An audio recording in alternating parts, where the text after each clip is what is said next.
take a look at this old historical golf course. We're here at South Shore Country Club. The course was built in 1920s. Built in 1927 by Alfred H. Knoll. The course was originally called Mayflower Country Club. It changed ownership, and that was a private course back then. And it's changed ownership in the 1930s. In 1966, the course was acquired by the state of New York. And in 1999, you saw almost $100,000 go into hole 5, which you're seeing right now, hole 5, 11, 14, and 12, all making huge updates. And we'll find out if this course is on thin ice or not. And we'll go through the history of the course, and a shout out to Diesel Mike for the recommendation. He recommended a few courses in Staten Island. I would check out his channel. He does all the DIY type stuff, building stuff. Awesome content nonetheless. But here we had to get over to Staten Island and played with some Staten Island locals. One didn't speak a lick of English, but he knew a good shot when he saw one. And the other one turned 84. 84? You gonna shoot 84? Everybody says the same thing when I tell them. They say, "You gotta be kidding me." Gotta be kidding me is exactly what I was thinking when I eventually got over to this course, with its ton of history, being a private course and a public course, and now it's owned and operated by the city of New York. It's such a unique experience. It's a 4 out of 5 in regards to Google reviews, so it's a legit course with about 225 Google reviews to look at. And I think it's well worth the trip over the Staten Island Bridge. Talk about the clubhouse, every little feature about the course, but more importantly, you know, the overall history. This is a unique spot. The golf course itself borders the land that was the town of Harrisonville, which was then later called Little Africa. Settled in 1830, it was a major destination for former slaves of the Underground Railroad. The area was then later become known as Shady Ground because of its poor quality of soil. Ironic, now they have a golf course there, and shout out, this is where the ball markers are. They're kind of spread out. You got a 150, 100, and 200. Now, it was originally founded as a private country club called Mayflower in 1930. It was then acquired by the city in stages. The first one acquired in 1966 through funds through the New York State Park and Land Acquisition Bond Act of 1960. The second took place in the West Shore Highway System of 1963, and then the third one taking place in 1982. Until 1984, the park managed the course and the restaurant, which is right next to it. And at the time, the American Golf Corporation, a national corporation that operates about 300 recreational facilities, took over the management of the course, and another one just north of the course that we were able to hit in Staten Island as well.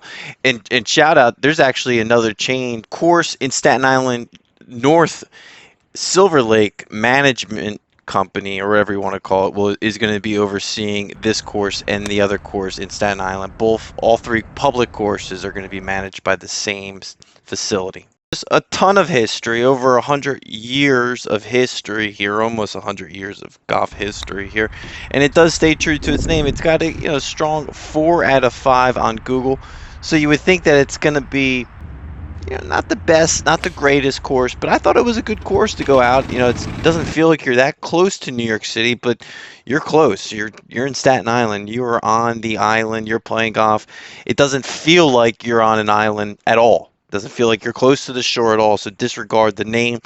It's expensive. You're going to spend a good $70 to $100 for this course every day, all day. There's not many deals that you can find. Even the people I was playing with, they did agree that it's an expensive course, and they don't know if they can continue playing it in the future with the management changes that are going to be taking place. I think I spent about $50 to walk the course. Even a 9-hole rate wasn't the best. This is winter rates, so it's footage isn't the best, but you could see that they do take pretty good care of this golf course. The putting surfaces did putt true. There was nothing that I could argue that there was bad about. And I think you can sting a couple good shots out there. It felt like a true course. It didn't feel like one of those city courses that, you know, you were going to be careful. The 5th hole and the other holes, I think 6 and 17, they had some major updates. Hundreds of thousands of dollars went into this course, and it feels like you could see that here. I think this is a great golf course to get out and play 1 or 2 times in maybe your life. I wouldn't want to play here all the time. It gets a lot of play. I'm not going to discredit this course because I think it was pretty positive experience. I didn't have a bad experience checking in.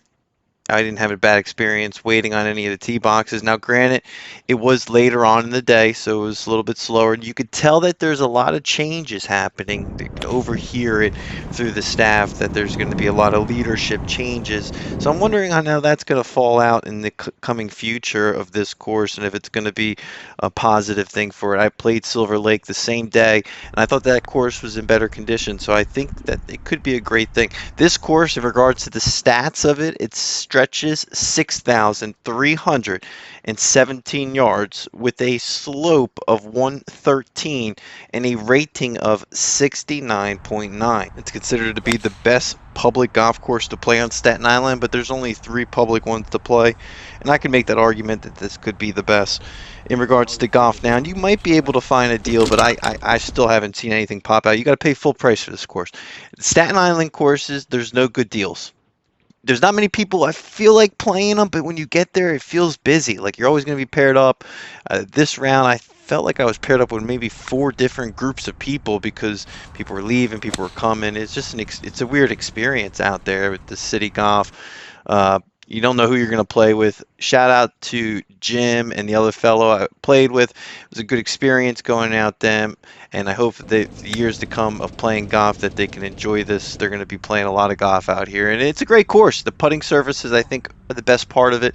If I'm giving it a 1 out of 10, I think it belongs, I hate to do it again, in a 6 range. I think a solid 6, give a thumbs up on a 6 there. Because there's some holes that are aggressive, like this one here, you have to whip it around.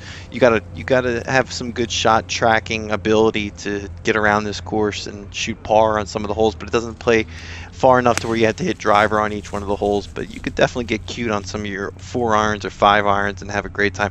That's going to do it for our list. If you played this course, let us know down in the comment section.